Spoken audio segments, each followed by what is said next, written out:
Hi, welcome. In this video, we're going to talk about Program 6.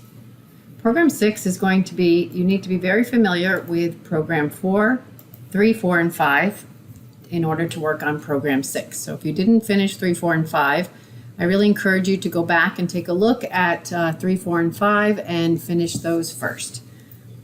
So let's just talk about what's going to happen in Program 6. So the first thing I wanted to talk about is Program 6 is going to be very similar to Program 5 without the file input and output. It'll use some of the features from 3 and 4, but mostly Program 5. As you've noticed, Program 5 kind of combines some of the things of 3 and 4.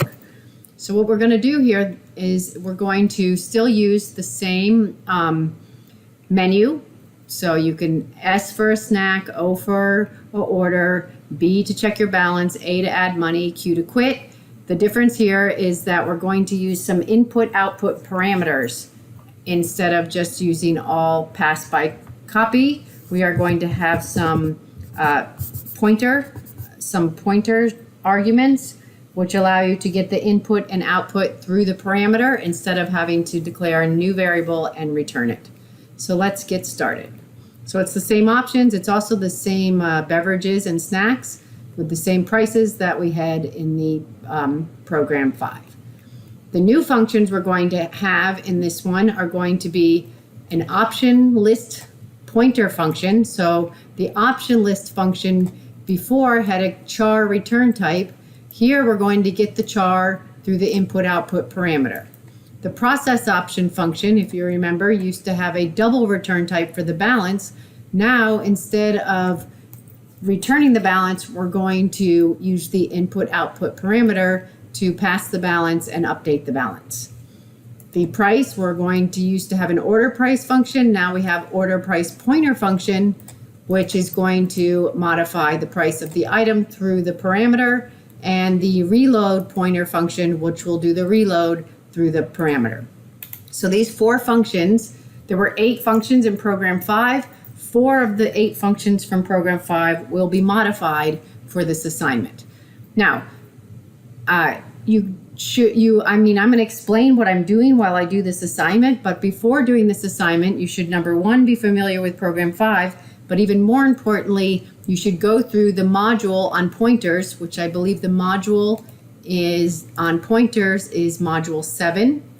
So you should have already gone through Module 7 content, watched the videos, looked at the notes, looked at the sample code, practiced, and gotten some understanding of how pointers work and how to use input-output parameters before starting this assignment. So this assignment is not an assignment just to teach you how to do this. This is an assignment to practice, and I'm going through in the video showing you how to do it.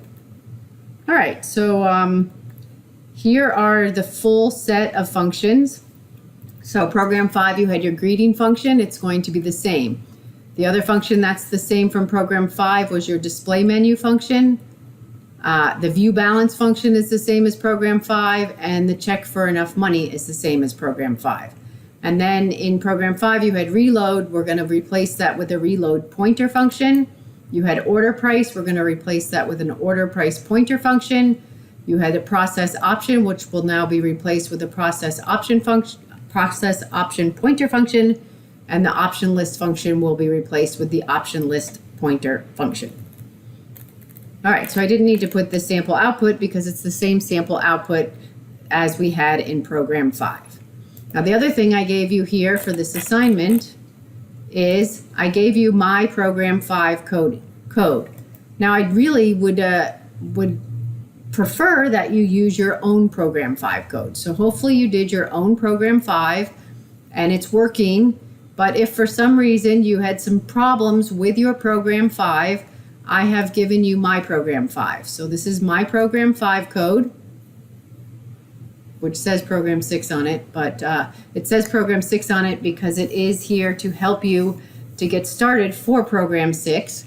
But this is my Program 5 code, which hopefully is working. Now what I did here is I clicked on the code and I launched Visual Studio with my code. Now if I launch Visual Studio with the code, what happens is nothing. It does not create for me a proper project. So I usually like to launch the code with Notepad, but since I already launched it, I will go ahead and show you how I set up a project and then copy and paste the code into it. So I'm going to go ahead and put this on my clipboard. I copied this code onto my clipboard, and now I'm going to make a new project and make sure that it's a proper empty project because I'm doing a C program. So I'm going to make a new project. I'm going to call this program 6. Now, hopefully we're more than halfway through the semester, so you've developed a system on how to do your projects. And then project, add new item. And this is Sorgente program 6.c. And now I will paste the code into this. So this is code. This is my program 5 code. Like I said before, you are not required to use my program 5 code to work on program 6. But for those of you who need a little extra help, then it's provided. Now, these are provided for people to get some extra help. They're not just to submit and not care about it. The point is that you should be learning and then doing these exercises and not needing as much help as I'm giving you. But I know that some of you are still struggling and trying to get caught up and trying to understand what's going on. But I encourage you, before you work on this assignment, please be sure to go back in the modules and work through the modules and understand what's going on. So here in the pointers module, there are 3 videos about pointers and how they work and passing pointers to functions and with the address of and the value at, which I will demonstrate in the next video. There are slides of this. There are notes. There's sample code for you to practice. So please be sure to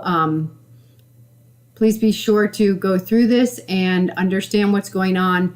And you also have quiz 4. So that's also on pointers. So please, and there's some questions in my lab also on pointers. So don't just jump and try to do this assignment without looking at that and getting the background.